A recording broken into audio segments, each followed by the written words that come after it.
SOMERSWORTH, NH. Since he became governor, Sununu has rarely clashed with President Donald Trump, supporting the travel ban on citizens from several mostly Muslim nations and quick to play up visits he has made the White House.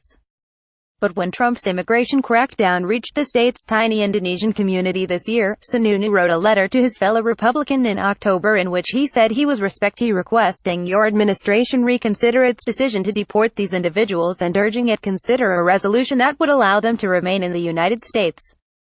Sununu insisted the case of the Indonesians was different from that of visitors from the Middle East or Syrian refugees hoping to settle in New Hampshire.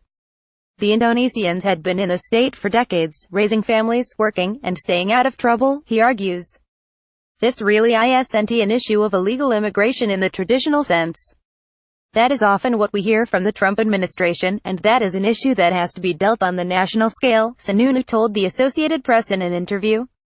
What you have here is a unique situation. Sununu has been praised by Democrats in New Hampshire who have championed the Indonesians' case while Republicans, and even anti-immigrant Trump supporters, have said little about the decision.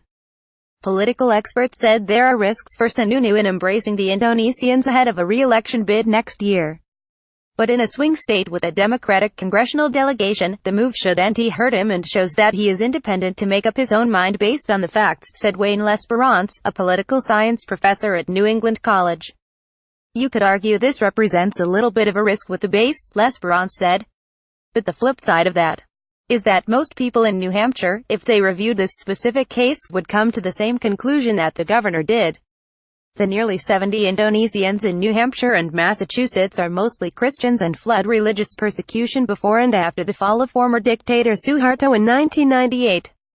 In the chaos that followed, riots broke out and mobs targeted ethnic Chinese and other minorities in the mostly Muslim country. Many of the Indonesians came to seacoast communities in New Hampshire, where they found jobs and raised families. In a 2009 deal brokered by Democratic U.S. Sen. Jean Shaheen of New Hampshire, they were allowed to stay as long as they regularly reported to Immigration and Customs Enforcement. The agreement was separate from the special refugee program known as Temporary Protected Status and only applied to those living in New Hampshire. But in past 6 months, as part of a wider crackdown on immigration since Trump took office, they have been told they had to prepare to leave the country. Some said they feared returning at a time of growing intolerance and violence against Christians, noting that the Christian governor of Jakarta was imprisoned for blasphemy this year. Freddie and Poppy Samba, who fled Indonesia 14 years ago with one of their 3 children, said that they had endured harassment from their mostly Muslim neighbors, and that Poppy Samba's family disowned her after she converted to Christianity from Islam.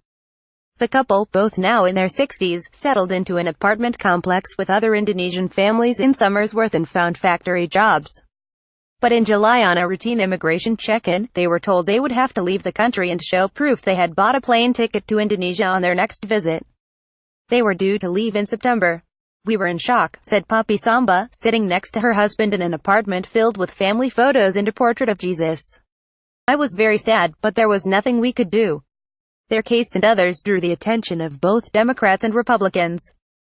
Lawyers for the Indonesians referenced the support of Sununu, as well as members of the state's Democratic congressional delegation, when they persuaded a judge to rule in November that a federal court has the authority to take their case, allowing the Indonesians to stay, for now. It's wonderful, and we are thankful, Poppy Samba said. We didn't expect that to happen, that the governor himself would support us.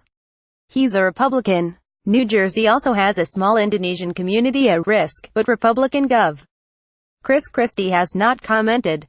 In Connecticut, a former Fulbright scholar from Indonesia took sanctuary inside a church in October after he was ordered by ICE to board a plane.